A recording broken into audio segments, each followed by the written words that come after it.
Đây nữa, ngoại trên SHD số 011 nè, hàng chính hãng, chỉ có phiếu bảo hành, hướng dẫn sử dụng. Phiếu bảo hành này là shop để trắng nha, không có ghi gì nha. Tại không biết cái bếp này là bây giờ thành công hay không nên shop để trắng, bây giờ mình tự ghi. Hàng chính hãng thì tặng theo cái vị nút. Thì mới vô là mình bấm nút này, sau đó mình bấm chức năng. Khi mình chọn chức năng thì mình tăng giảm được. Khi mình chọn qua một số chức năng là sẽ không tăng giảm được nha.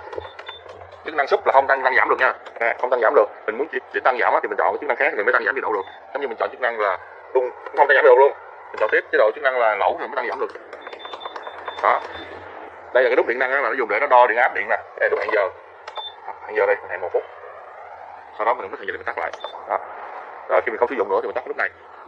Thì khi mình tắt cái bếp nó vẫn cái quạt vẫn còn quay, nhưng mình đừng có tắt mình để cho cái quạt quay chút xíu đi, không có hao điện đâu, để nó cản nhiệt cái mặt bếp, là cho cái mặt bếp này nó mau nguội và cái linh kiện ở trong đây nó cũng mau nguội thì cái bếp mình xài